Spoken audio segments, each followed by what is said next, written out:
Doctor Pooja Grover. Welcome to my channel. कई बार हमें सबसे अच्छा बनने के लिए सबसे खराब हालातों से गुजरना पड़ता है। ऐसा ही कुछ हुआ इस कहानी के किरदार के साथ। एक बार एक मंदिर था। उस मंदिर में हर कोई तनख्वाह पे काम करता था, चाहे वो पुजारी हो, चाहे घंटा बजाने वाला हो, चाहे आरती करने वाला हो।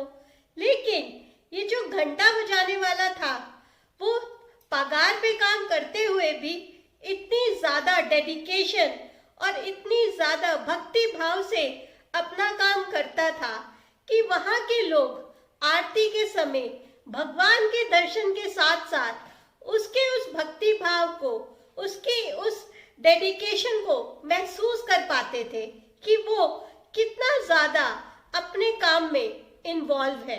एक दिन उस मंदिर के ट्रस्टी बदल गए और उन्होंने एक रूल निकाला कि आज से इस मंदिर में वही काम करेगा जो पढ़ा लिखा होगा। अब ये घंटा बजाने वाला पढ़ा लिखा नहीं था। उसने बहुत रिक्वेस्ट की ट्रस्टी से कि मैं अपना काम बहुत ही अच्छे से करता हूँ, आप मुझे मत हटाइए। आप ये देखें कि मेरा काम कितना अच्छा है, उसमें कोई कमी है या नहीं है। ट्रस्टी नहीं माने और उन्होंने उस घंटा बजाने वाले को काम से हटा दिया। अब वो अपने घर चला गया। लोग आते रहे। धीरे धीरे लोगों ने महसूस किया कि अब मंदिर में वो बात नहीं है। आरती तो लोग अटेंड करते, लेकिन उनके अंदर वो भक्ति भाव आता ही नहीं जो उस घंटा बजाने वाले के टाइम पे आता था। फिर कुछ लोग ढूंढते ढूंढते उसके घर पहुंचे। उन्होंने उससे रिक्वेस्ट की कि तुम वापस आ जाओ ना, तुम क्यों नहीं घंटा दोबारा बजाते? तुम्हारे बिना मंदिर अधूरा और सूना लगता है। उसने कहा कि नहीं, मैं नहीं आ सकता। अगर मैं आऊंगा तो उन लोगों को लगेगा कि मैं पैसे के लिए या नौकरी के लिए वहां आया हूं। तो वो बोले, अच्छा हम ऐसा करते हैं कि हम सब मिलके तुम्हें एक दुकान खुलवा देते हैं, छोटी सी, मंदिर के आगे। उस दुकान में तुम अगरबत्ती बेचना और जब आरती का टाइम हो तो आके घंटा बजाना। वो मान गया और उसकी एक दुकान खुल गई। अब जैसे ही आरती का टाइम होता वो जाता और घंटा बजा के आ जाता।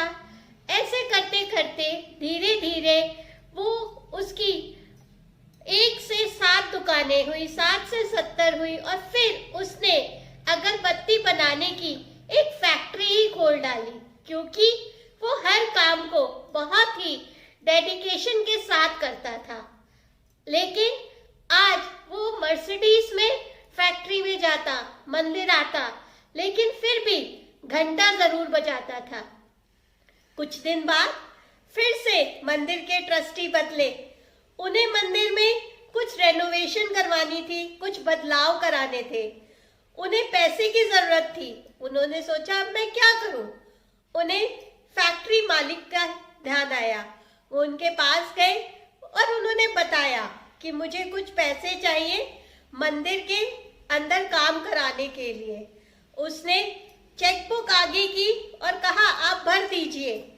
मंदिर के ट्रस्टी ने 7 लाख रुपए उसमें भर दिए और बोला अब आप इस पे साइन कर दीजिए। वो बोले मुझे साइन करना नहीं आता, मैं अंगूठा लगाना जानता हूँ, क्या अंगूठा लगा दूं? ये देख के मंदिर के ट्रस्टी बहुत ही हैरान हुए। उन्होंने सोचा कि अगर उन्होंने उनसे कहा भी कि आप अगर पढ़े लिखे होते तो पता नहीं आप क्या अचीव करते। आप बिना पढ़े लिखे नहीं हैं, फिर भी आप इतना सब कुछ अचीव कर पाए लाइफ में। तो घंटे बजाने वाले ने कहा, फैक्ट्री के मालिक ने कहा, अगर मैं पढ़ा लिखा होता तो शायद आज भी घंटा ही बजा रहा होता। तो दोस्तों, कई बार लोग आपको आपकी कमियों का एहसास दिलाते हैं, आपको ये बताते हैं कि आप इस काम को करने के लायक ही नहीं हो, या आप इस चीज को डिजर्व ही नहीं करते, और उन्हें आपकी सारी अच्छाइयाँ एक तरफ रख के सिर्फ कमियां ही नजर आती हैं, तो कभी भी हताश मत होइए, क्योंकि ये सोचिए कि उसके अंदर कोई ना कोई अपॉर्चुनिटी खुली है भगवान ने आपके लिए। जब एक दरवाजा बंद होता है तो दूसरा दरवाजा हमेशा खुलता है, और उस दरवाजे को खोलिए और अपने कैरियर के, अपने लाइफ के नए पाथ पे अग्रसर होइए। तो कभी भी अपनी डिफीट से, कभी भी अपनी